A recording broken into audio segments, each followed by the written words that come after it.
조사를 비롯해서 여러 가지 사회적 현상들에 대한 연구 또는 조사를 하고 있는 GN 리서치라고 하는 그런 기관이 있습니다. 이 GN 리서치라고 하는 기관에서 2018년에 우리 기독교와 관련되어진 설문조사를 한 적이 있었는데요. 이 설문조사 중에 이른바 가나안 교인들에 대한 그런 내용들이 포함되어 있음을 보게 됩니다. 여러분들 가나안 교인이 어떤 교인인지 아시죠? 설명 안 드려도 되죠? 이 가나안을 거꾸로 얘기하면 안나가 교인입니다. 그래서 이제 안나가 교인을 보통 우리가 안 나가는 교인이라 그래서 안 나가 교인 하면 안 되니까 가나안 교인이라고 얘기를 하는데, 이 가나안 교인은 말 그대로 나는 예수 믿는 사람입니다, 나는 기독교인이다 라고 그렇게 말은 하지만 교회는 나가지 않는 분들을 가나안 교인이라 그렇게 이야기를 하는데요. 2018년 기준으로 해서 한국 기독교인들 중에서 전체 기독교인의 약 20%에 해당하는 성도들이 나는 기독교인입니다, 나는 예수 믿는 사람입니다 라고 대답은 했지만, 그러나 20%, 그 중에 20%의 사람들이 그러나 나는 교회에 출석하지 않습니다, 예배에 참여하지 않습니다 라고 그렇게 대답을 했다는 것입니다. 자, 이것을 우리가 그냥 수치로 좀 표현을 해보면, 한국 기독교인들 전체를 100명이라고 가정을 한다면 100명 중에 80명만 예배 참석을 하고 나머지 20명은 예배 참석을 하지 않는다, 이제 그런 말이 되겠죠.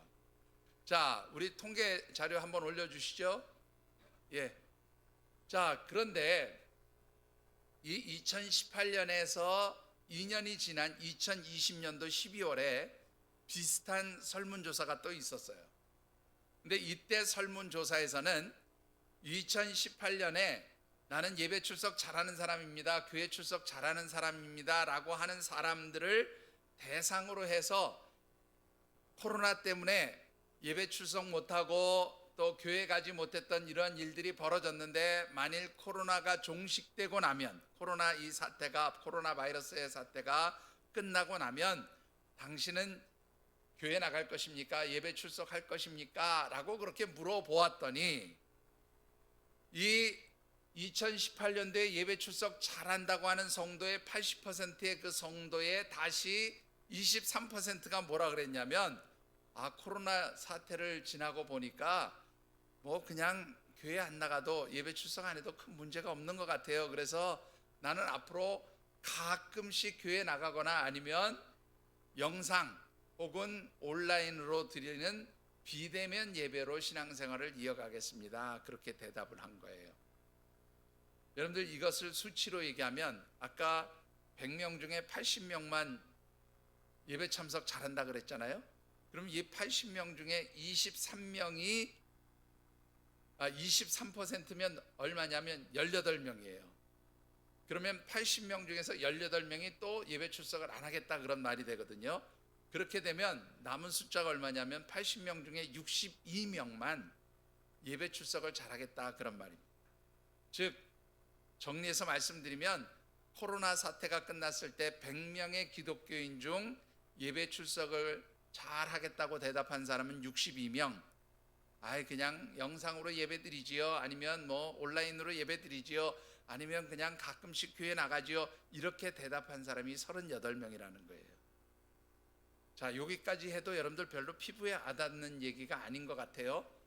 그래서 우리 교단 통계 수치를 한번 말씀드려 볼까 하는데요. 우리 교단의 2020년 12월 31일을 기준으로 우리 대한예수교 장로회 통합 측 교인이 몇 명이었느냐 하면 239만 명이었어요. 2020년 12월 31일 기준으로 239만 명. 근데 이 239만 명 중에 23%를 계산하면 몇 명이냐면 55만 명이에요. 그러면 코로나 바이러스의 사태가 끝난 뒤에 239만 명의 우리 대한예수교 장로회 통합 측 성도 가운데 23%에 해당하는 55만 명이 나는 앞으로 교회 안 나갈 거예요, 예배 출석 안 할 거예요, 나는 그냥 온라인으로 예배 드리겠어요, 이렇게 응답했다는 겁니다. 자, 이제 얼마나 심각해지는지 좀 느껴지시나요? 이 55만 명을 우리가 교회로 한번 계산을 해보면 500명 출석하는 교인들을 기준으로 했을 때는 1100개의 교회가 사라진다는 얘기예요. 우리나라 전체에서가 아니라 우리 대한예수교 장로회 통합 측에서만 그렇다는 겁니다. 자, 250명을 기준으로 하면 몇 개의 교회가 사라져요? 2200개의 교회가 사라진다는 얘기고요. 200명 교인을 기준으로 하면 2750개의 교회가 사라진다는 얘기입니다. 여러분들 100명 정도 모이는 교회를 기준으로 한다면 무려 5500개의 교회가 사라진다는 얘기예요. 여러분들 우리 교단에 총 교회의 숫자가 1만 개가 되지 않아요.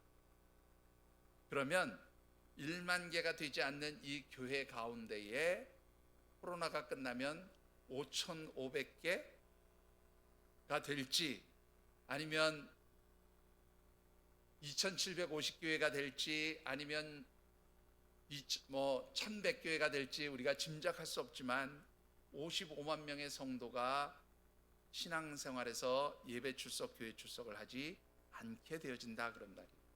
그런데 이게 우리 교단만 그래요. 합동 측, 장로교 합동 측 지금 거기는 더 심각하게 감소하고 있거든요. 통계 자료를 보니까. 여러분들 이게 우리 교단 합동 측 교단만 그런 게 아니라 감리교, 고신 측, 무슨 성결교 전반적으로 지금 다 줄어들고 있어요. 여러분들 성도들이 교회 출석하지 않고 예배의 자리에 나오지 않는 신앙생활을 하는 것이 정말로 건강한 신앙생활일까 하는 것을 우리가 한번 생각해 보셔야 합니다. 자, 2022년 우리 하늘샘교회 영적 목표, 우리 교회가 올 한 해 이루어야 할 신앙적 목표 무엇입니까? 우리 같이 한번 읽어 보실까요? 같이 읽어 보겠습니다. 하나님 영의 임재하심을 회복하라. 한 번만 더 해보시죠. 하나님 영의 임재하심을 회복하라. 예, 5번째 말씀드립니다. 우리의 영혼이 살기 위해서는 하나님의 영과 우리의 영이 만나서 영적 호흡을 해야 돼요. 그래야 우리의 영이 살 수 있는데 우리의 영적 호흡이 너무나 오랜 시간 중단되었다고 하는 생각을 가지게 되어집니다. 이 코로나 바이러스로 인해서 예배의 자리, 영적인 자리, 신앙적인 자리, 믿음의 교제가 있는 자리들이 다 중단되어서요. 영적 호흡이 중단되어진 것입니다. 자, 문제는 이 영적 호흡이 너무나 오랜 동안 멈춰버렸을 때 어떤 일이 생기냐는 것이지요. 제가 예를 들어서 말씀을 드렸지요. 제주도의 해녀들이 정말로 물질도 잘하고 잠수도 잘하고 깊은 물속에 들어가서 해산물을 취취하는데 이 제주의 해녀들이 헤엄도 잘 치고 잠수도 잘하고 뛰어난 수영 실력을 가지고 있지만 그 물속에 들어가서 해산물을 채취하다가 그 호흡을 바꿔야 될, 호흡을 교체해야 될 그 시점, 그 타이밍을 놓치게 되면 수영 잘하고 잠수 잘하는 그 해녀들이 물속에서 생명을 잃을 수도 있다는 사실 여러분들 기억하십니까? 여러분들 이 호흡이 제대로 이루어져야 살아갈 수 있는 거예요. 그런데 우리 하나님의 백성된 성도들의 영혼은 하나님과 영적 호흡이 아름답게 이루어질 때 살아갈 수 있는 거예요. 그런데 문제는 이 코로나 바이러스로 인해서 시작되어진 그런 영적인 자리, 영적 교제의 자리, 하나님과 만나는 영적 호흡의 자리들이 중단되어짐으로 인해서 우리의 영적 호흡이 너무나 오랜 동안 중단되어지고 있다는 것이죠. 그렇게 되어질 때에 결국 우리의 영혼이 살아갈 수 없게 되어진다고 하는 것입니다. 그래서 올 한 해 우리 하늘샘교회 모든 성도들에게 정말로 하나님과 영적인 호흡 할 수 있기 위해서 먼저 하나님의 영의 임재하심의 회복이 있어야 한다는 그러한 표를 가지고 올 한 해 신앙생활을 하기를 바라는 마음에서 이런 영적 표를 세웠던 것 말씀드렸습니다. 자, 그러면 이 하나님의 영의 임재하심이 회복되기 위해서 우리에게 중요한 게 뭐라고요? 우리가 하나님의 백성, 하나님의 자녀됨의 자리를 회복해야 한다고 그렇게 말씀드렸습니다. 그래서 1월에 우리가 함께 묵상하는 말씀의 주제가 무엇입니까? 우리 같이 한번 다시 읽어보시지요. 하나님의 자녀됨의 자리를 회복하라. 한 번 더 해보십니다. 하나님의 자녀됨의 자리를 회복하라. 예, 우리가 하나님의 영의 임재하심을 회복하기 위해서는 하나님의 자녀됨의 자리를 회복해야 된다는 말씀드렸어요. 왜? 하나님의 영은 하나님의 자녀들에게 임재하시기 때문에 그렇습니다. 자, 그렇다고 한다면 우리가 하나님의 자녀됨의 자리를 회복하기 위해서 어떻게 해야 된다고요? 첫 번째 주에 드렸던 말씀은 바로 하나님의 백성들이 머물러 있어야 할 영적인 자리, 믿음의 자리, 신앙의 자리로 돌아가라는 말씀드렸어요. 두 번째 주일에는 어떤 말씀드렸습니까? 우리가 하나님 앞에 서원하며 첫 믿음의 결단, 신앙의 결단을 하면서 하나님 앞에 다짐했던 그 서원의 자리, 영적 서원의 자리로 돌아갈 때 하나님의 자녀됨의 자리를 회복할 수 있다는 말씀도 드렸습니다. 세 번째로 드렸던 말씀은 하나님의 영이 우리 가운데 계시지 않을 때에 우리의 영혼 가운데 나타나는 그러한 영적 갈급함을 해결하기 위해서는 우리의 영혼을 살리는 말씀과 기도의 자리로 돌아가라는 그런 말씀도 드렸습니다. 그리고 지난주 네 번째로 드렸던 말씀은 우리 가운데 하나님의 영의 임재하심을 회복하기 위해서는 사명의 자리, 하나님께서 내게 주신 그 직분과 사명의 자리로 돌아가서 하나님께서 주신 그 사명과 직분을 온전히 감당하는 충성된 하나님의 백성들이 될 때에 하나님 영의 임재하심이 회복되어진다는 말씀도 드렸습니다. 오늘 마지막 다섯 번째로 드리고 싶은 말씀은 하나님 영의 임재하심을 회복하는 그 하나님의 자녀됨의 자리로 돌아가기 위해서는 영적 교제의 자리를 회복하라는 말씀입니다. 영적 교제의 자리로 돌아가야 한다는 말씀을 드리고 싶습니다. 오늘 우리에게 주신 하나님의 말씀은 특별히 로마의 옥중에 있던 사도 바울이 골로새 교회 빌레몬에게 보낸 편지 가운데 한 부분입니다. 이 말씀 가운데는 우리 하나님의 백성들에게 있어서 영적 교제가 얼마나 중요한가, 그 귀한 교훈들을 담고 있음을 보게 됩니다. 주신 말씀을 묵상하는 가운데 특별히 하늘샘 가족 모든 우리 성도들이 아름다운 영적 교제의 자리로 나아가시고 또 그리할 때에 하나님께서 우리 신앙 공동체 안에 주시는 영적 회복의 역사가 일어남으로 인해서 풍성한 기쁨이 넘치는 그러한 아름다운 믿음의 공동체가 되어지기를 주님의 이름으로 축원합니다. 자, 오늘 주신 말씀을 통해서 우리가 먼저 묵상해 보고 싶은 말씀은 영적 교제라는 것이 무엇이냐라는 것입니다.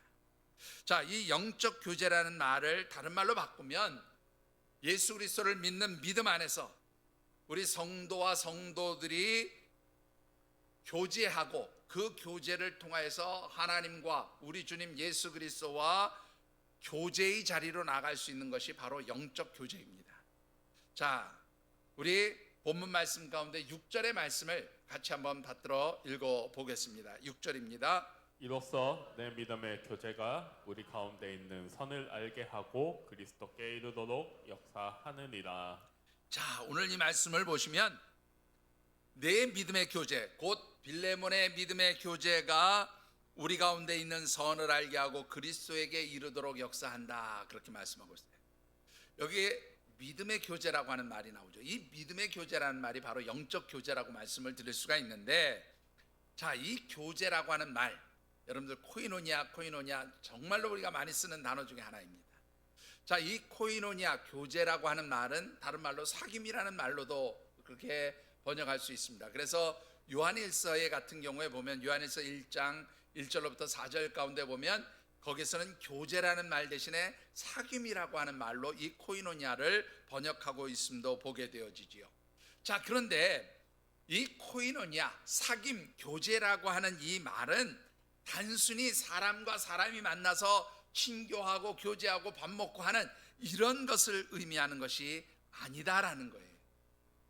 이 코이노니아라고 하는 그 말씀 안에 담겨진 의미는 믿음 안에서 성도와 성도가 교제하고 만나고 사귀는 것, 그런 영적인 교제를 의미한다는 것이지요. 자, 조금 더 보충해서 설명을 드릴까요? 여러분들, 세상에서 이 교제는 크게 두 가지 특징들이 있다고 볼 수 있어요. 자, 어떤 특징인가? 한 가지 특징은요, 끼리끼리 논다는 거예요. 유유상종, 그죠? 여러분들, 돈 많은 사람이 어려운 사람하고 아주 친하게 지내는 경우를 보신 적 있으십니까? 아마 물론 없지는 않을 거지만 거의 불가능한 얘기예요. 사회적인 신분이나 지위가 높은 사람이 사회적인 지위가 낮은 사람과 깊은 교제를 나누는 경우 보신 적 있나요? 어떻습니까? 아마 그런 경우도 쉽지 않을 거라고 생각이 되어집니다. 여러분들 자신을 생각해 보시면 좀 더 분명해지지 않나요? 여러분들의 수준에서 여러분들보다 아주 더 높은 그런 사회적 지위에 있는 사람과 깊은 교제를 나누시는 분 계신가요? 아니면 여러분들의 수준보다 더 저 밑에 있는 분하고 교제를 나누시는 분이 계신가요? 정말로 쉽지 않은 일입니다. 자, 이렇게 사회에서 세상에서의 교제라고 하는 것은 유유상종이에요. 끼리끼리 어울리는 그런 교제가 대부분입니다. 그리고 또 한 가지, 이 사회에서의 교제와 사귐은 어떤 유형이 있냐면 무엇인가 이익이 되면 교제하는 그런 일이 있지요. 그렇죠? 저 사람을 만났을 때 내가 어떤 유익함이 있다, 내가 어떤 이익을 얻어갈 수 있다, 이렇게 생각하면 교제하는 경우도 상당히 많아요. 그래서 여러분들 재밌는 것은요, 이런 세상의 어떤 그런 교제, 세상 속에서의 사귐이 신앙 공동체 안으로 들어오는 경우도 참 많습니다. 그래서 어떤 분들, 특히 이제 무슨 어떤 그런 영업과 관련되어진 일들을 하시는 분들은 그런 분들이 있어요. 저는 큰 교회를 나가야 합니다. 실제로 제가 겪었던 일 중에 한 분인데, 큰 교회를 나가야 합니다. 예, 그러시군요. 그런데 왜요? 왜 꼭 큰 교회를 나가셔야 되는지요? 그랬더니 제가 하는 일이 영업인데요, 영업상 많은 좀 우리 고객을 만들기 위해서는 큰 교회에 나가서 제가 활동하는 것이 좋겠습니다. 그렇게 대답하는 분들이 의외로 많아요. 그런데 이것은 사실은 뭐냐면 세상적인 교제의 한 부분이지 영적 교제라고 말씀을 드릴 수가 없다라고 하는 것입니다. 따라서 이 영적 교제라고 하는 것은 신분 고하, 경제적인 부와 가난함의 그 차이, 혹은 어떤 환경과 상황, 혹은 계층, 혹은 나에게 이익을 주느냐 그렇지 않냐의 그 유불리를 떠나서 모든 하나님의 백성들이 함께 교제하고 섬기고 또 함께 사귀는 것, 이게 바로 영적 교제라 그렇게 말씀을 드릴 수가 있습니다. 자, 그렇다면 이 믿음 안에서 이루어지는 영적 교제라는 것은 구체적으로 어떻게 이루어지는 것일까? 어떤 자리에서 이루어지는 것일까라는 것인데요, 오늘 본문에 잘 드러나 있지는 않지만 우리가 이 말씀을 좀 깊이 있게 보면 영적 교제라는 것, 믿음의 교제라는 것은 크게 두 가지 영역이 있구나 하는 것을 알게 돼요. 자, 어떤 영역이 있을까요? 여러분들 5절의 말씀을 같이 한번 받들어 읽어보겠습니다. 5절입니다. 주 예수와 및 모든 성도에 대한 내 사랑과 믿음이 있음을 들음이니. 자, 여러분들 이 말씀을 보면 사도 바울이 빌레몬의 신앙생활에 대해서 이야기를 하고 있어요. 자, 그런데 여러분들 여기에 보시니까 5절에 뭐라고 그랬어요? 주 예수와 및 모든 성도에 대한 내 사랑과 믿음이 있다고 그렇게 말하고 있습니다. 이걸 좀 정리해서 설명해 보면 예수 그리스도에 대한 믿음과 성도에 대한 사랑이 바로 이 빌레몬이 가지고 있었던 신앙생활의 모습이었다, 그렇게 말씀을 드릴 수가 있습니다.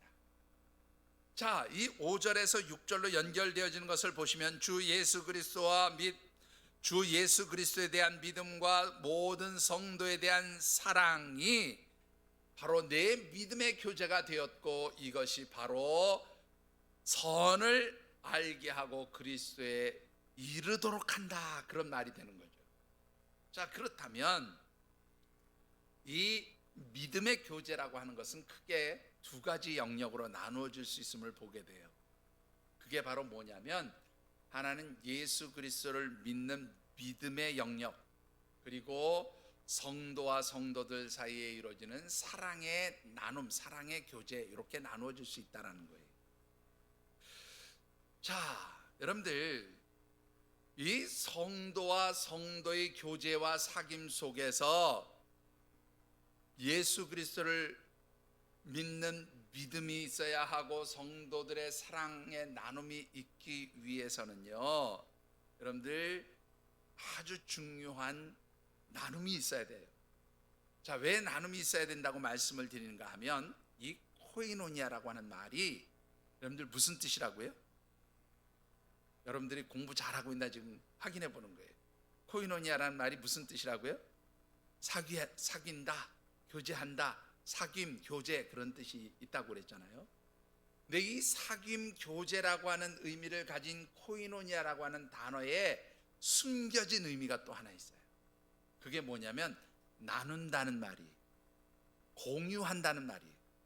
그러니까 우리가 서로 사귄다는 것은 무엇인가를 서로 나누는 것을 의미하고 무엇인가를 서로 공유하는 것을 의미해요. 그러니까 우리가 믿음의 교제를 나눈다라는 것은 믿음의 나눔이 있어야 되고 사랑의 나눔이 있어야 되고 믿음의 공유가 있어야 되고 사랑의 공유가 있어야 된다, 그런 말이죠. 자, 여러분들 이 성도와 성도 사이에 영적인 교제, 믿음의 교제가 있기 위해서 무엇을 나누라고요? 믿음의 나눔, 사랑의 나눔이 있어야 되는데 이 믿음의 나눔, 사랑의 나눔이 있어야 위해서는 필요한 자리들이 있어요. 자, 어떤 자리들이 필요합니까? 자, 먼저 예수 그리스도에 대한 믿음의 나눔, 믿음의 그 공유함이 있기 위해서 필요한 자리는 첫 번째 예배의 자리가 필요하다는 것이죠. 여러분들 2절의 말씀을 같이 받들어 읽어보겠습니다. 2절입니다. 자매 아비아와 우리와 함께 병사된 아키포와 내 집에 있는 교회에 편지하노니. 자, 여러분들 이 말씀에 뭐 아키포도 나오고 아비아도 나오는데 이 아비아는 빌레몬의 아내의 이름이고요. 아키포는 빌레몬 아들의 이름이에요. 근데 이제 이 두 인물도 물론 초대교회에서 중요한 그러한 헌신자들이었고 사역자들이었지만 여러분들 이 2절 말씀에서 오늘 중요하게 볼 관점은 뭐냐면 이 빌레몬의 집에 뭐가 있었어요? 뭐가 있었다고요? 내 집에 뭐가 있어요? 예? 내 집에 교회가 있었다라고 말하고 있어요. 집에 교회가 있다고? 이게 무슨 말이지? 여러분들 그런 생각이 드십니까? 여러분들 이 초대교회의 시대적 상황을 보면 그 로마 제국의 지배 아래서 우리 성도들, 교인들은 많은 핍박과 어려움을 당하게 됩니다. 그래서 대부분 이 초대교회는 어떤 공개적으로 공식적인 어떤 예배의 자리, 요즘으로 얘기하면 교회당을 세울 수 있는 그런 여건이 되지 못했어요. 그래서 대부분 초대교회는 어떤 특별한 믿음의 가정에서 교회가 시작되어진 것이 일반적이었습니다. 자, 예를 들어 한번 보실까요? 사도 바울이 소아시아에서 복음을 전하려다가 성령 하나님의 막으심 때문에 그가 이리저리 왔다 갔다 하다가 드로아에서 하나님의 계시, 성령 하나님의 인도하심을 받고 어디로 넘어가요? 유럽에 해당하는 마게도냐로 건너가게 되고 그 마게도냐 도성에서 첫 성읍에 해당하는 빌립보에서 복음을 증거하게 될 때에 누구를 만납니까? 여러분들이 잘 아시는 자주색 옷감 장사인 루디아를 만나게 돼요. 이 자주색 옷감 장수인 루디아의 집에서 바로 무엇이 시작됩니까? 빌립보 교회가 시작되어진 것이죠. 이런 것처럼 이 빌레몬의 집에도 교회가 있었는데 이 빌레몬의 집에서 시작되어진 교회는 어떤 교회인가 하면 바로 골로새 교회였어요. 자, 그러면 이 빌레몬이 믿음의 교제를 나누었다라고 하는 것은 이제 역으로 한번 거슬러 올라가 보시면 어떤 교회 안에서, 골로새 교회 안에서 골로새 교회 성도들과 믿음의 교제를 나눴다, 그런 말이 되지요. 그렇죠? 그렇죠? 맞지요? 그러면 여러분들 이 골로새 교회, 자기의 집에 있는 골로새 교회 안에서 골로새 교회 성도들과 함께 믿음의 자리를 나눌 때에, 믿음의 교제를 나눌 때에 여러분들 여기서 가장 중요한 게 뭐였을까요? 여러분들 교회에서 가장 중요한 자리, 가장 우선되는 자리는 어떤 자리예요? 예배의 자리예요. 여러분들 예배의 자리를 떠나서는 절대로 영적인 교제가 이루어질 수 없다라고 하는 것이에요. 예배의 자리에 머물러 있을 때 바로 그 예배의 자리를 통해서 무엇이 시작되어집니까? 영적인 교제가 시작되어지는 것이죠. 하나님과 우리의 만남, 하나님과 우리의 교제도 바로 예배의 자리에서 시작이 되어지는 거예요. 또 성도와 성도들의 만남의 시작도 어디에서부터 시작이 돼요? 바로 이 영적인 자리, 예배의 자리에서 성도들의 교제가 시작되어지는 것이다 라고 하는 것입니다.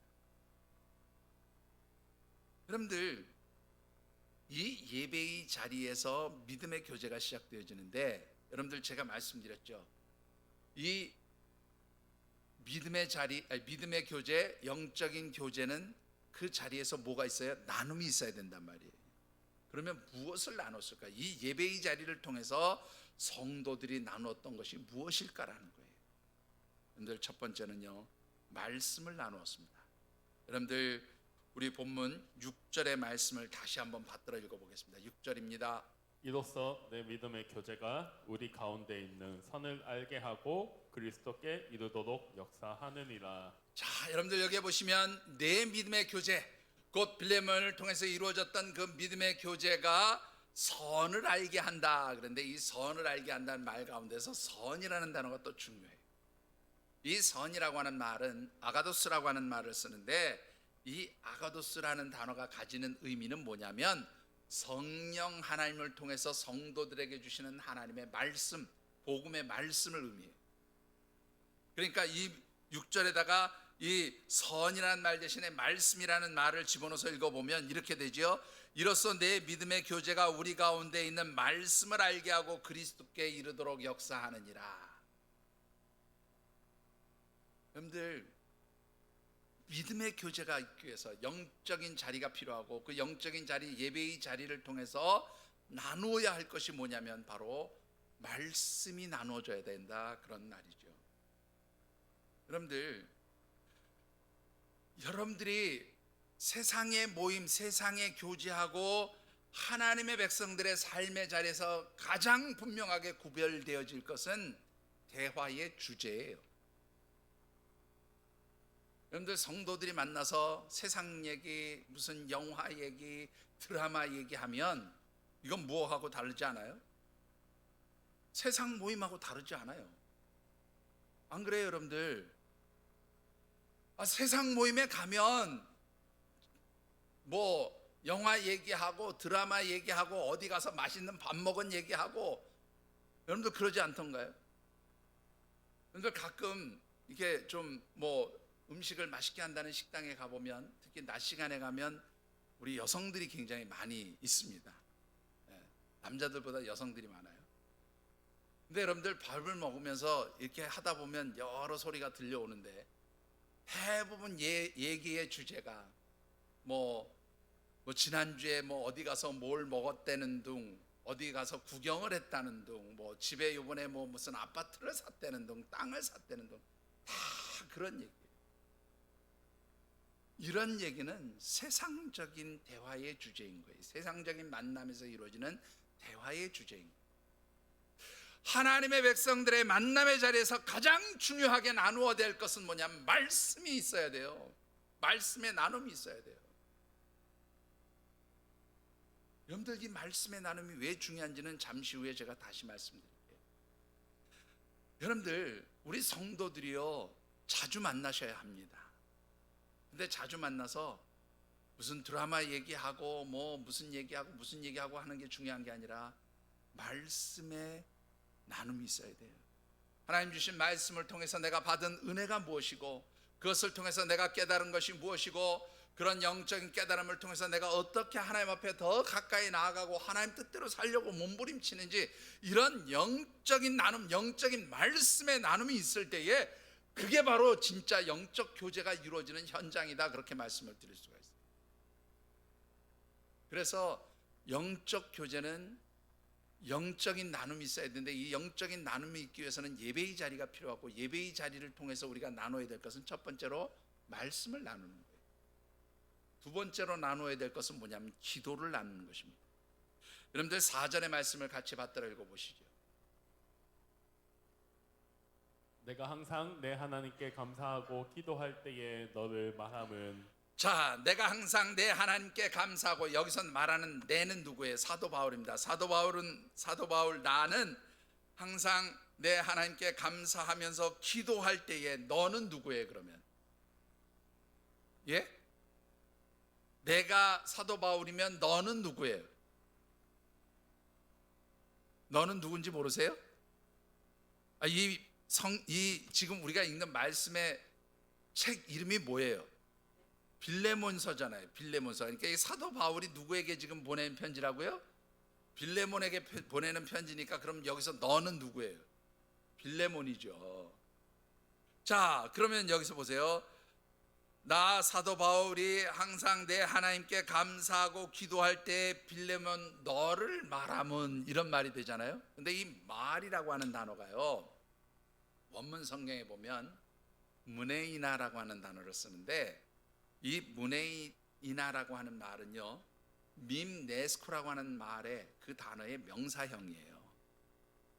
밈네스코라고 하는 말이 무슨 말이냐면 기억하다, 생각하다라는 말이에요. 그러니까 이 말이라는 말이 우리말로 하면 너를 말하고 있다, 너에 대해서 이야기하고 있다, 이런 뜻이 아니라 내가 하나님 앞에 기도할 때마다 너를 기억하고 있다, 너를 생각하고 있다, 그런 말이 돼요. 자, 그러면 여러분들 기도할 때 누구를 생각해요? 누구를 기억해요? 그 얘기는 뭐예요? 여러분들 기도할 때 누가 떠올라요? 그러면 그거 뭐 하라는 얘기예요?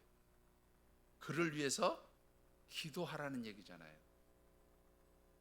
여러분들, 이 사도 바울과 빌레몬은 비록 거리상 멀리 떨어져 있지만 영적으로 교제하는 관계였어요. 이 영적으로 교제하는 자리에서 사도 바울은 항상 기도할 때마다 누구를 생각했어요? 빌레몬을 생각하고 그를 기억하면서 하나님 앞에 어떻게 했다? 기도했다라는 말이에요. 즉 영적인 자리, 믿음의 교제가 있는 영적 신앙의 자리에서 나눠야 할 것이 바로 뭐냐면 기도의 나눔인 거예요.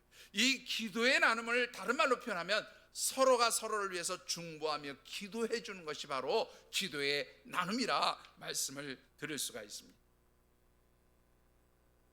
여러분들, 우리 소그룹 모임에서 그래서 가장 중요한 게 뭐예요?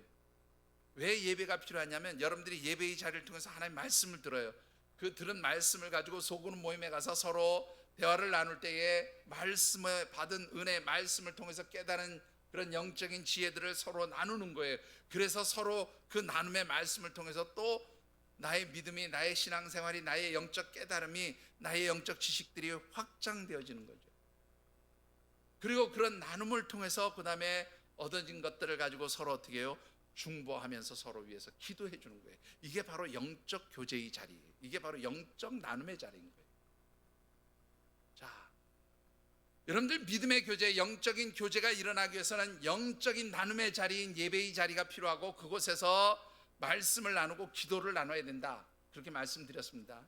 그러면 또 하나, 이 믿음의 교제에는 어떤 자리가 필요하면 관계에 위한 자리, 곧 사람과 사람이 만나는 그러한 만남의 자리가 필요하다, 그렇게 말씀을 드릴 수가 있어요. 자, 우리 사도행전 2장 44절 46절을 같이 한번 읽어보겠습니다.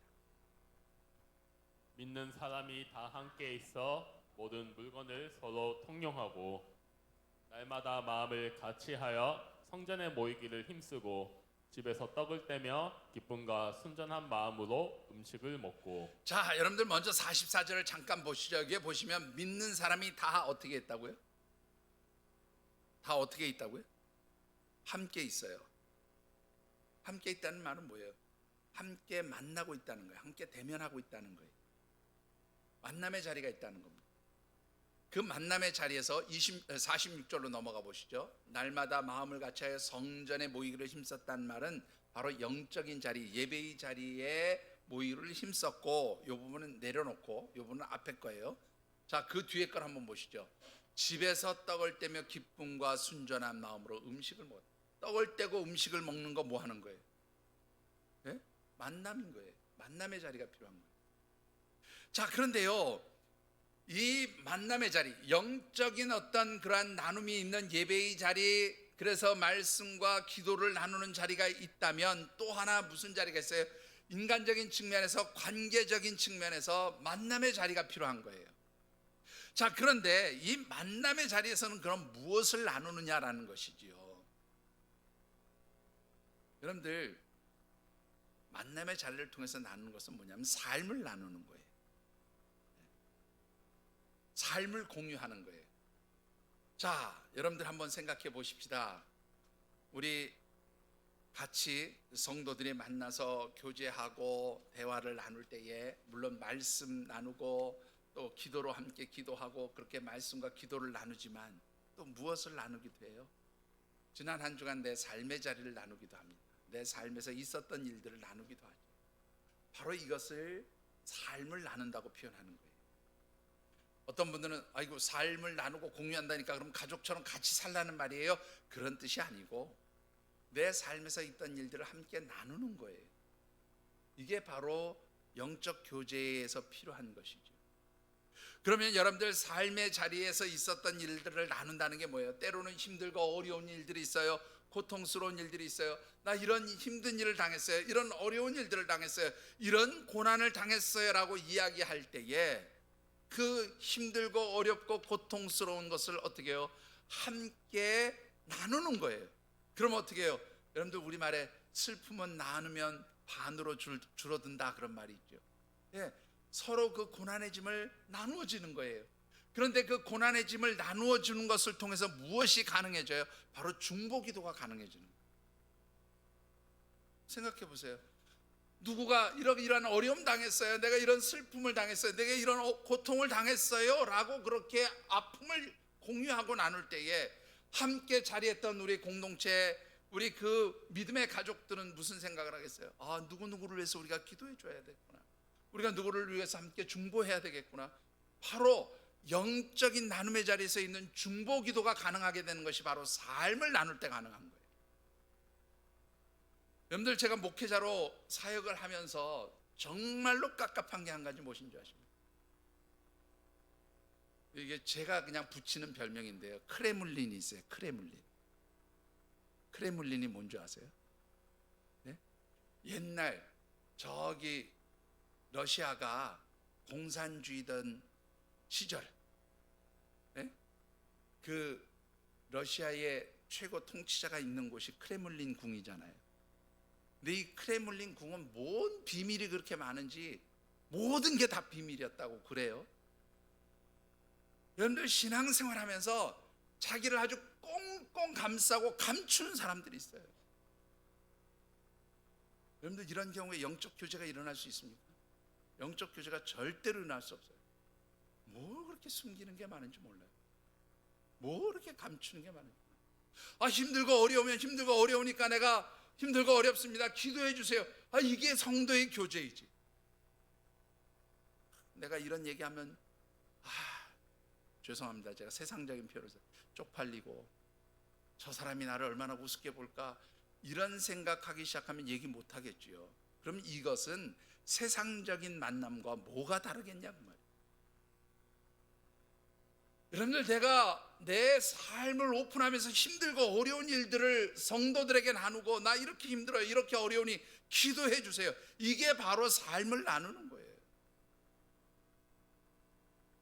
이런 정도의 어떤 공동체 안에서 영적 교감이 이루어지지 않는다면 여러분들 그건 신앙생활 헛되게 하는 거예요.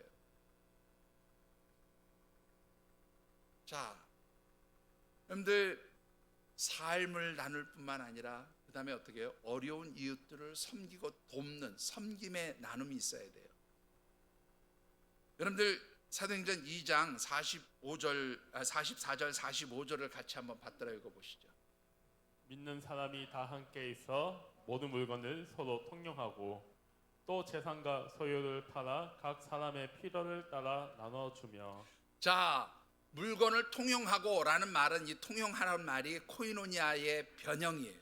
코이나라고 하는 말인데 필요한 사람들에게 서로 물건을 나누어 주고 서로 공유하고 또 그 다음에 뭐예요? 45절에 보면 재산과 소유를 팔아서 필요한 사람들에게 나눠줬다는 얘기는 그냥 뭐 공짜로 줬다는 이런 의미가 아니라 어려운 사람들에게 필요한 대로 도움을 줬다는 말이에요. 섬김을 줬다는 말이에요. 여러분들, 우리 신앙 공동체 안에서 정말로 중요한 영적 교제 중에 하나는요, 바로 어려운 이웃들을 섬기고 돕는 거예요. 이게 바로 건강한 신앙 공동체의 모습인 겁니다. 여러분들, 오늘 본문에서 사도 바울이 빌레몬의 신앙생활 중에서 성도들에 대한 너의 사랑을 내가 들었다 이렇게 표현하죠. 이 말은 무엇을 의미하는가 하면 이 빌레몬은 좀 경제적으로 여유가 있었던 사람인 것 같아요. 부유했던 사람인 것 같아요. 그런데 이 부유했던 빌레몬이 어려운 이웃들을 도운 것을 의미합니다. 실제적으로 이 골로새 교회는요, 이 골로새 지역이라고 하는 곳은 라오디게아 동쪽으로 한 18km 떨어진 곳이고, 또 그 온천이 있는 히에라볼리 그쪽에서 남쪽으로부터 한 21km 정도 떨어진 곳에 그 강이 하나 있는데 루커스라고 하는 강이 있어요. 이 루커스 강 남쪽 언덕 위에 있는 도시가 바로 이 골로새라고 하는 도시입니다. 근데 이 지역이요, 바로 이 지금 뭐 제가 말씀드렸던 라오디게아라든가 뭐 히에라볼리라든가 뭐 지금 얘기했던 그 루커스 지역, 뭐 강 남쪽 이쪽 다 이 지역이 뭐냐면 지진지대예요. 지진지대. 지금으로 얘기하면 터키 지역인데요. 이 터키가 지금도 지진이 많이 나는 지역 중에 하나. 잦은 지진 때문에 이 지역에 사는 사람들이 경제적으로 굉장히 힘들고 어려운 사람들이 많았어요. 바로 이 빌레몬은 그렇게 경제적으로 어려움을 당하고 물질로 고통당하는 이웃들을 섬기고 도왔다는 거예요. 그게 바로 믿음의 교제의 한 모습이라 그런 말이에요. 여러분들, 특별히 우리 하늘샘 교회에서 올 한 해 2022년 한 해 이런 영적인 만남과 나눔, 또 우리의 삶을 공유하고 어려운 이웃들을 섬기고 돕는 그러한 풍성한 믿음의 교제가 활발하게 회복되어지고 일어나게 되기를 주님의 이름으로 축원합니다. 여러분들, 이 영적인 자리들이, 이 영적 교제의 자리들이 회복되지 않으면 안 되는 거예요. 정말로 중요합니다. 여러분들, 왜 이 영적 교제의 자리가 중요하고 꼭 필요하냐라는 것인데요, 여러분들 그 이유가 특별히 세 가지 오늘 본문에서 우리가 찾아볼 수 있는데, 하나는 참고 본문에서 찾아볼 수가 있어요. 자, 먼저 우리 이 영적 교제의 자리 왜 중요합니까? 여러분들, 이 영적 교제의 자리가 중요한 것은 성도들이 영적 교제의 자리를 통해서 누구와 교통할 수 있냐면 하나님과 교통할 수 있고 우리 주님과 교제할 수 있는 길이 열려진다라는 거예요. 여러분들, 요한일서 1장 3절의 말씀을 같이 받들어 읽어보겠습니다. 우리가 보고 들은 바를 너희에게도 전함은 너희도 우리와 사귐이 있게 하려 함이니 우리의 사귐은 아버지와 그의 아들 예수 그리스도와 더불어 누립니다. 자, 여러분들, 여기에 사귐은 아까 말씀드렸던 코이노니아를 교제가 아니라 사귐이라고 번역한 거예요. 그러니까 너희로 우리와 교제하게 하려 함이니 우리의 교제는 아버지이신 하나님과 그 아들 예수 그리스도와 더불어 누림이라, 그렇게 말씀하고 있어요. 근데 이 더불어 누림이라는 말을 우리말에는 더불어 누림 이렇게 번역을 했는데, 원문 성경에 보면 뭐라고 되어 있는가 하면 아버지이신 하나님과 함께하며 또 그 아들 예수 그리스도와 함께하기 위함이라, 그렇게 표현하고 있어요. 그러니까 우리가 교제하는 가운데에서 누구하고 교제할 수 있는 길이 열려요? 하나님과 교제하는, 하나님과 함께하는 길이 열리고, 우리가 교제하는 것을 통해서 어떻게 영적인 교제의 자리를 통해서 누구하고 교제하는 길이 열려요? 예수 그리스도와 교제하는 자리가 열려요. 즉 성도들의 교제는 우리 주님과 교제하는 길로 나아가는 것이고, 그 주님과 교제함을 통해서 우리는 어디로 나가요? 하나님과 영적으로 교통하는 자리로 나가는 거예요. 그러니까 여러분들, 성도들의 영적 교제의 자리가 없이는 누구하고도 교제할 수 없어요. 하나님과 우리 주님과 교제할 수 없어요. 왜 그런지는 제가 결론에서 다시 한번 말씀드릴게요. 자, 두 번째로 이 영적 교제의 자리가 왜 필요하냐? 여러분들 6절을 다시 한번 받들어 읽어보겠습니다. 6절입니다. 이로써 내 믿음의 교제가 우리 가운데 있는 선을 알게 하고 그리스도께 이르도록 역사하느니라. 자, 여러분들 여기에 보시면 내 믿음의 교제가 우리 가운데 있는 선은 뭐라고요? 다 잊어버리셨어요? 선은 뭐라고요? 말씀. 하나님 말씀을 알게 하고 그런데 이 원문의 뜻에서 알게 한다는 말은요, 더 정확한 번역을 하면, 우리말로 더 정확하게 표현하면 어떤 번역을 하는 게 더 정확하냐면 말씀을 통하여 그리스도에게 이르도록 하느니라, 이렇게 번역하는 게 더 정확한 번역이에요. 말씀 안에서, 말씀을 통해서 예수 그리스도께 이르도록 한다, 그런 말인데, 여러분들 이 이르도록 한다는 말이 헬라어에서는 일종의 전치사 같은 역할을 하는데 두 가지로 해석이 가능해요.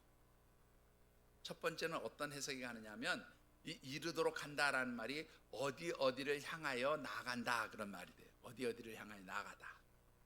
그러면 그리스도에게 이르도록 한다는 말은 그리스도를 향하여 나간다는 말이 되는 거죠. 그렇죠? 근데 요건 무슨 뜻인가 하면 예수 그리스도를 향하여 우리가 성장해 간다, 그 말이에요.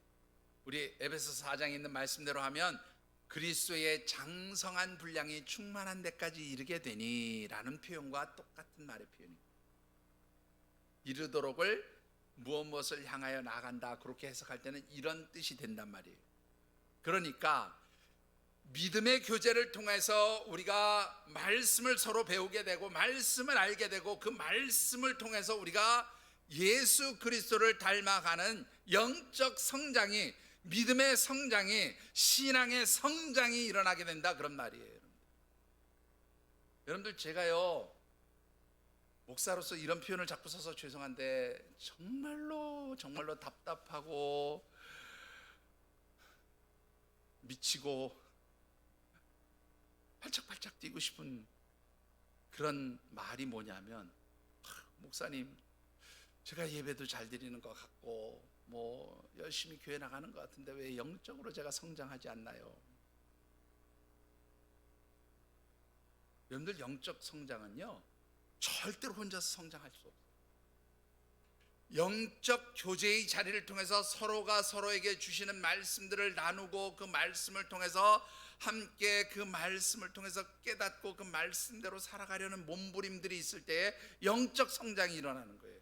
그런데 영적인 교제의 자리에 아예 안 나와, 사명을 감당해야 될 자리에 아예 안 나와, 그러면서 무슨 영적 성장을 바라냐고요.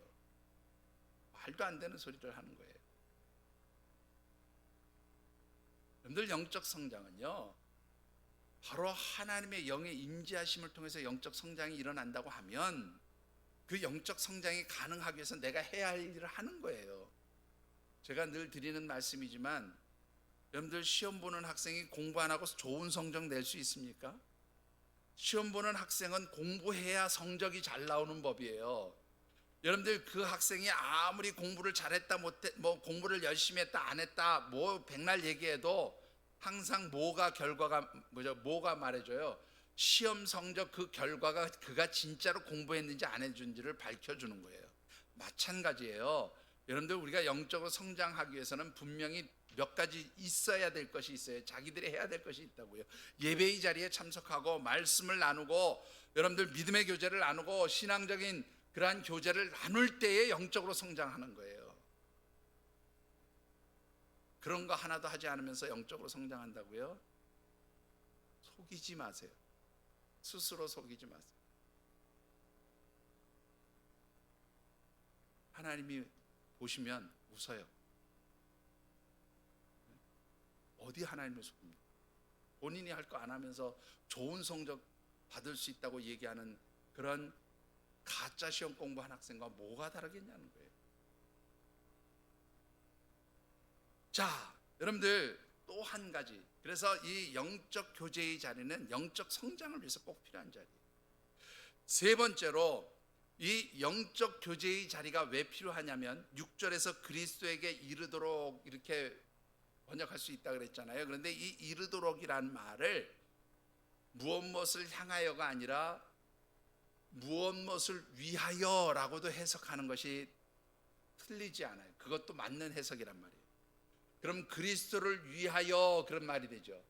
믿음의 교제가 그리스도를 위하는 것이 되어진다 그런 말이에요. 이 말은 뭐냐면 그리스도의 영광을 위하여, 하나님의 영광을 위하여 그 믿음의 교제의 자리가 필요하다 그런 말이기도 해요. 즉 성도들은요, 이 영적인 교제의 자리를 통해서 어떻게 해요? 하나님께 영광 올려드리는 거. 어떻게 하나님께 영광 올려드립니까? 성도들이 아름다운 믿음의 교제, 영적인 교제, 신앙의 교제를 나눌 때 하나님께서 그것을 기뻐하시고 그 영적 교제의 자리를 통해서 하나님 영광 받으시는 거예요. 하나님 기뻐하시는 거예요. 하나님이 그 교제의 자리를 통해서 우리 주님을 영화롭게 하는 거예요. 그래서 영적 교제의 자리는 세 가지 측면에서, 먼저 하나님과 교통할 수 있게 하기 위해서, 내가 영적으로 성장할 수 있게 하기 위해서, 또 하나님께 영광을 올려드리기 위해서 이 영적 교제의 자리가 필요하다라는 것입니다. 여러분들, 제대로 된 신앙생활은요, 바로 이 영적 교제의 자리가 필요해요. 믿음의 교제의 자리가 필요합니다. 우리가 믿음의 교제, 곧 영적인 교제를 정말로 온전히 이루어갈 때에 하나님께서 우리에게 어떤 축복을 주십니까? 7절의 말씀을 같이 받들어 읽어보겠습니다. 7절입니다. 형제여, 성도들의 마음이 너로 말미암아 평안함을 얻었으니 내가 너의 사랑으로 많은 기쁨과 위로를 받았노라. 자, 여러분들 여기 보시면 평안함을 얻었다라고 하는 말이 나옵니다. 이 평안함을 얻었다는 말이 헬라어로는 아나파우오라고 하는 단어를 써요. 이 아나파우오라고 하는 단어의 뜻은 뭐냐면 회복시켜줬다는 말이에요. 원기를 회복시켜줬다, 기운을 나게 했다, 뭐 이런 의미로 해석을 하면 틀림이 없어요. 그러니까 성도들이 너로 말미암아 평안을 얻었다는 말은 너로 말미암아 무엇으로요? 힘을 얻고 회복이 되었다 그런 말이에요.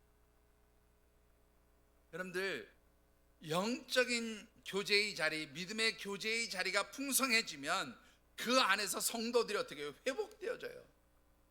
그 안에서 낙심하고 지치고 힘들었던 성도들이 회복되어져요. 여러분 한번 잘 살펴보세요. 여러분들 시험 들었다고 하는 사람, 시험 보러 가는 사람들 특징이 뭔지 아세요? 영적 교제가 없는 사람들이 대부분 시험 들어요. 여러분들 분명히 하셔야 합니다. 영적 교제가 있을 때에 내가 영적으로 성장할 뿐만 아니라 내가 힘들고 어려운 것들이 그 바로 영적 교제의 자리를 통해서, 믿음의 교제를 통해서 회복되어지는 거예요. 힘을 얻게 되는 거예요. 영적인 능력들을 공급받는 거예요. 그래서 예배가 필요하고, 그래서 기도가 필요하고, 그래서 말씀을 나누는 게 필요한 거예요. 여러분들, 두 번째로 하나님 주시는 축복이 무엇입니까? 성도들의 영적 교제는 그 모습을 지켜보는 사람들에게 기쁨과 위로를 줘요. 여러분들 7절의 말씀에 이렇게 말씀하고 있습니다. 형제여, 성도들의 마음이 너로 말미암아 평안함을 얻었으니 내가 너의 사랑으로 많은 기쁨과 위로를 받았다. 여러분들, 이 빌레몬서를 쓸 때 사도 바울이 어디에 있는지 아시죠? 어디에 있었어요? 네? 이 빌레몬서가 옥중서신이에요. 에베소서, 빌립보서, 빌레몬서, 그 다음에 골로새서, 이게 다 사도 바울이 로마의 옥중에서 쓴 편지입니다. 그러니까 이 로마의 옥중에 있던 사도 바울이 빌레몬을 통해서, 또 그와 함께한 그 믿음의 교제를 통해서 사도 바울이 기쁨과 위로를 얻었다. 여러분들, 감옥 속에서 기쁨과 위로를 얻을 일이 뭐가 있겠어요?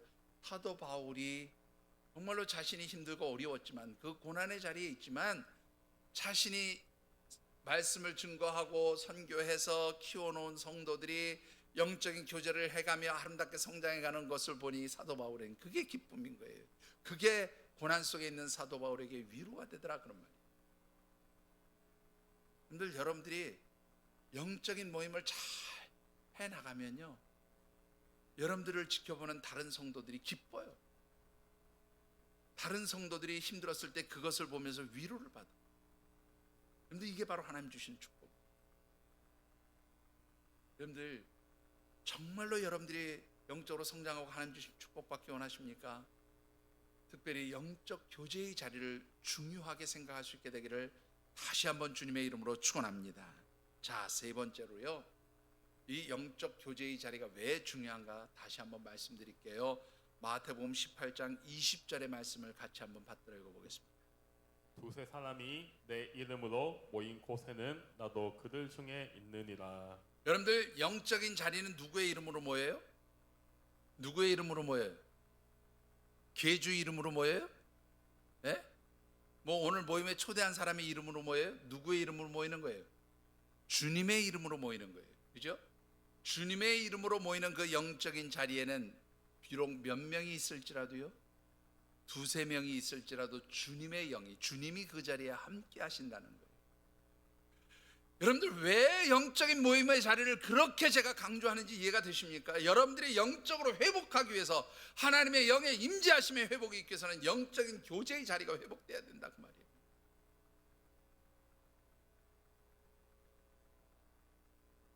여러분들 목사가 우리 하나님 말씀 전하면 뭐합니까? 한 귀로 듣고 한 귀로 흘려버리면 끝나는 거죠. 저는 참 못된 목사입니다. 제가 생각해도 못된 목사예요. 그래서 어쩌면 따뜻함도 없고 굉장히 차갑게 느껴지는 그런 분들도 있을지 몰라요. 근데 여러분들 목회자가 해야 될 몫은 분명합니다. 여러분들 모든 하나님의 백성들은 내 양이 아니에요. 목자의 양이 아니에요. 누구의 양입니까? 하나님의 양이에요. 저는 목자로서 저에게 주어진 그 역할, 그 사명만 하면 끝이에요. 늘 목사로서 저는 분명히 여러분들에게 전했습니다. 그 전한 것을 듣고 어떤 영적 선택을 하고 결정을 할 것인지는 사실 여러분들의 몫인 거예요. 여러분들 분명히 하셔야 합니다. 여러분들이 영적인 자리를 소중하게 여길 때 그 가운데 주님의 영이 함께 하시는 거예요. 그런데 이 주님의 영이 함께 하시는 것이 얼마나 큰 축복으로 이어지는지 보십시다. 여러분들 마태복음 18장 18절과 19절의 말씀도 같이 받들어 읽어보시죠. 진실로 너희에게 이르노니 무엇이든지 너희가 땅에서 매면 하늘에서도 매일 것이요 무엇이든지 땅에서 풀면 하늘에서도 풀리리라. 진실로 다시 너희에게 이르노니 너희 중에 두 사람이 땅에서 합심하여 무엇이든지 구하면 하늘에 계신 내 아버지께서 그들을 위하여 이루게 하시리라. 여러분들 이 18절과 19절의 말씀이 무엇을 의미합니까? 이 18절의 말씀은 하늘의 문을 열고 닫는 능력이에요. 땅에서 묶으면 하늘에서도 묶일 것이고 땅에서 풀면 하늘에서도 풀린다 말씀하시잖아요. 이게 바로 하늘의 문을 열고 닫는 능력이에요. 바로 엘리사가 가졌던 능력이지요. 여러분들 그런데 이런 능력과 함께 19절에는 무엇을 말씀해요? 무엇을 구하든지 그들을 위하여 어떻게 하신다고요? 이루신다. 응답이에요. 기도 응답이에요. 여러분들 영적인 자리, 믿음의 자리, 신앙의 그 교제의 자리가 여러분들 분명해지면 기도의 능력과 응답의 역사가 나타나는 거예요. 이게 바로 하나님 축복인 거예요. 왜 그렇게 됩니까, 여러분들? 바로 18절, 19절, 20절을 쭉 연결시켜 보면 의미가 분명해지죠. 주님의 이름으로 모인 그곳에 주님의 영이 함께 하시고 그 주님의 영이 함께 하시는 자리에서 우리가 하늘을 향하여 하나님을 향하여 무엇이든지 구하면 응답되어질 뿐만 아니라 우리가 구하는 것대로 하늘에서 우리가 땅에서 묶으면 하늘에서도 묶일 것이고 우리가 땅에서 풀면 하늘에서 풀리는 하늘의 문을 열고 닫는 기도의 능력자들이 되는 거예요. 여러분들 얼마나 큰 권세와 축복과 능력을 여러분들이 받으신지 이해하십니까? 그것을 사용하는 방법 중에 하나가 바로 영적인 교제의 자리, 믿음의 교제의 자리를 여러분들이 귀하게 여기는 거예요. 여러분들 코로나 바이러스 정말로 어렵습니다. 힘듭니다. 그런데요, 여러분들 그것 자체가 우리에게 얼마나 부끄러운 변명이 되는지 여러분들 잘 아시죠? 물론 다 그렇다는 건 아니지만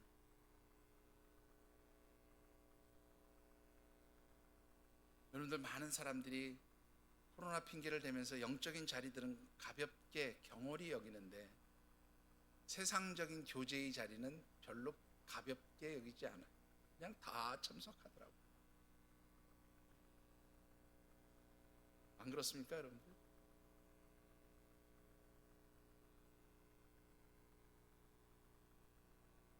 여러분들 정말로 무엇이 중요하고 우선되는 것인가를 여러분들이 깊이 생각해 보셔야 합니다. 세상에서의 만남, 세상에서의 교제, 세상에서의 그런 사귐도 물론 중요합니다. 저는 그것이 잘못됐다, 필요 없다라고 말씀드리는 사람이 아니에요. 그 자리도 물론 필요해요. 근데 우선순위에 있어서 그 중요성에 있어서 여러분들이 무엇에다 더 큰 가치를 두고 사느냐라는 것, 그것을 분명히 하시라는 거예요.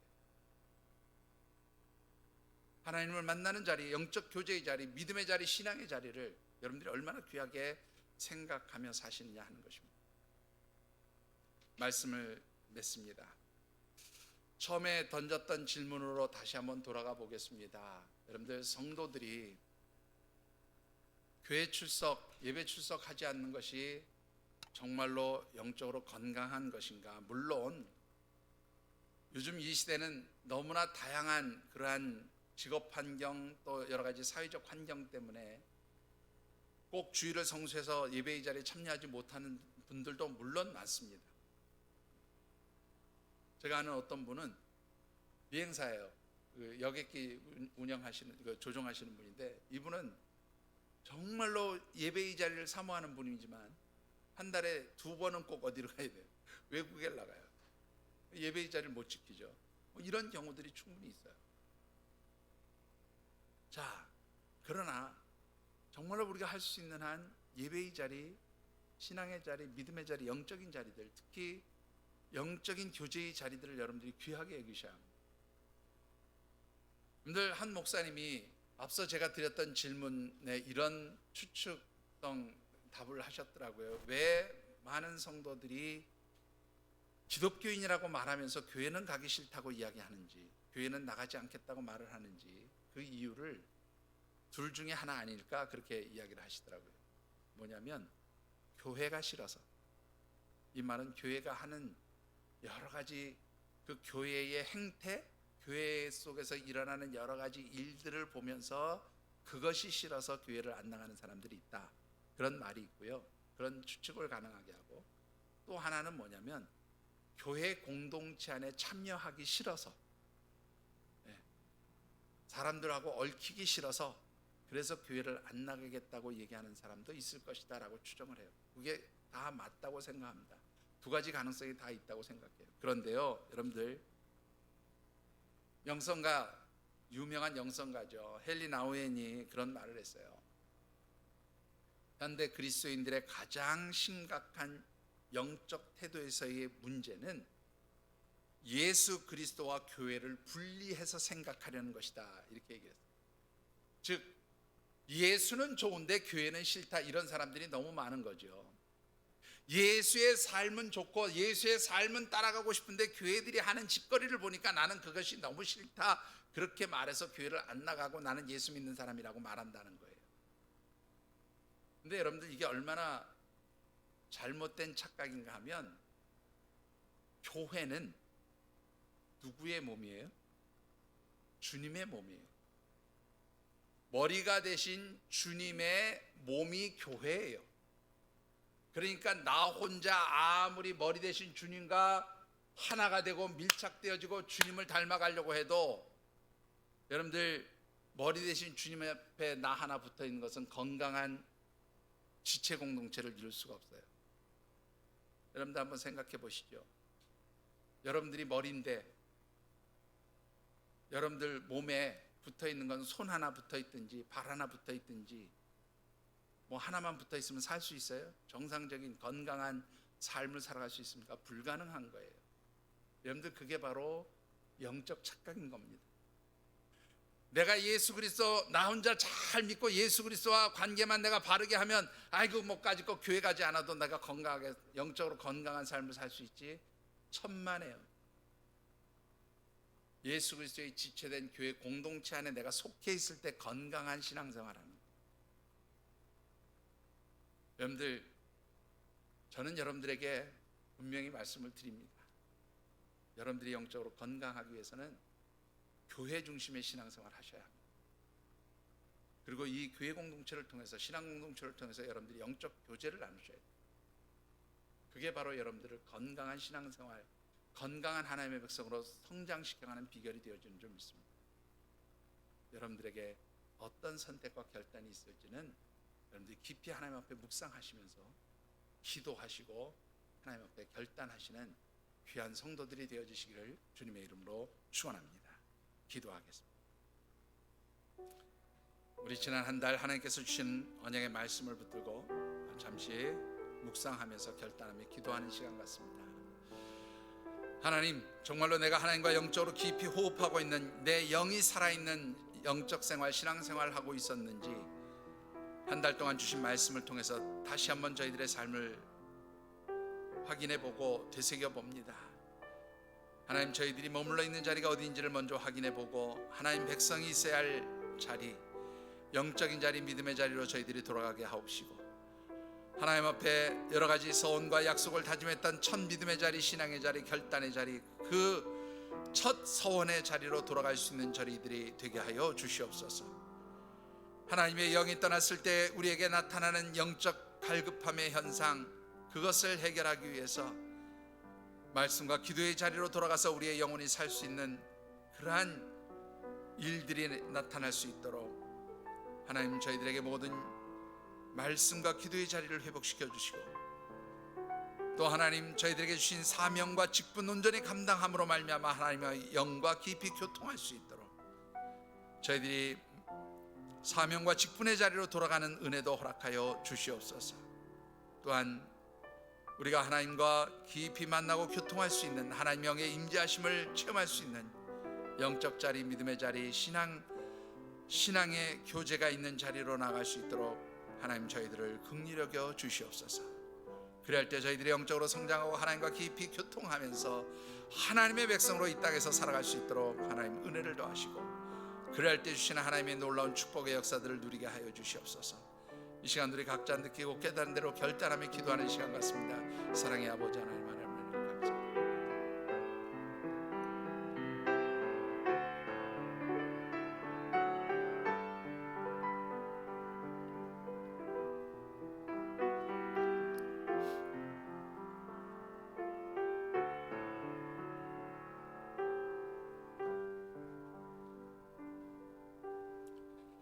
하나님, 한 달 동안 주신 말씀을 다시 한번 저희들의 심령에 아로새기며 말씀을 붙들고 2022년 새해를 시작합니다.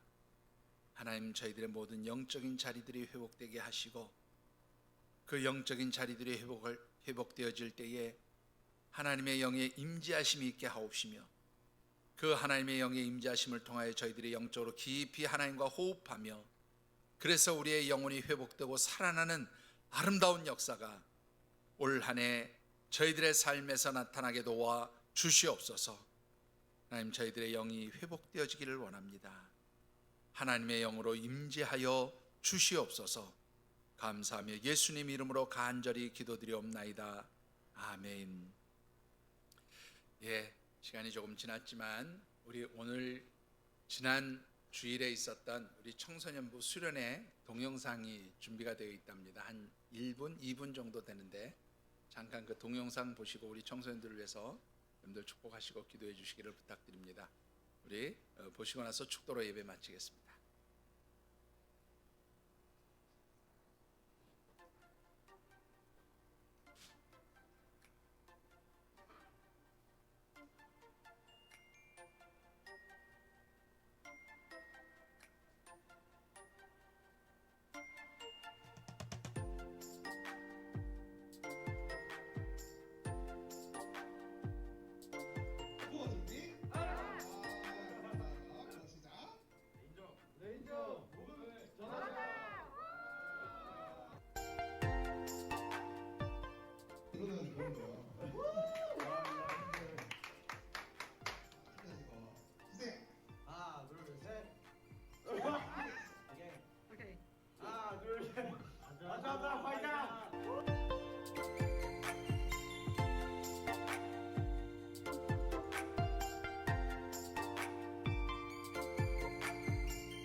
선생님들 위해서 같이 기도해 주시고 또 격려하시고 축복해 주시길 바랍니다. 기도하겠습니다.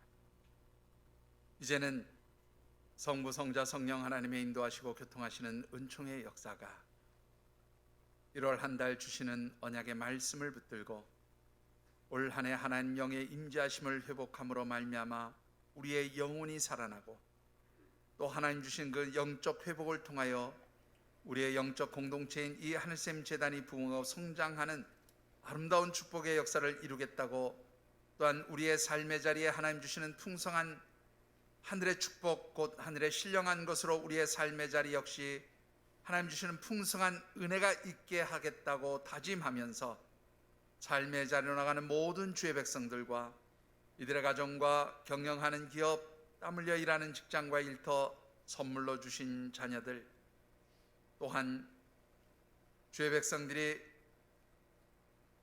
살아가는 모든 삶의 자리와 발걸음 위에, 또한 우리 하늘샘 교회가 하나님 앞에 기도하며 또한 꿈꾸고 소망하는 여러 가지 사역 비전들 위에, 그리고 하나님의 백성들이 살아가는 모든 삶의 자리와 발걸음 위에 이 나라와 민족, 온 세계 코로나 바이러스로 인하여 고통당하는 그 영혼들 머리머리, 그 심령 위에 늘 함께 하시기를 간절히 축원하여지이다. 아멘.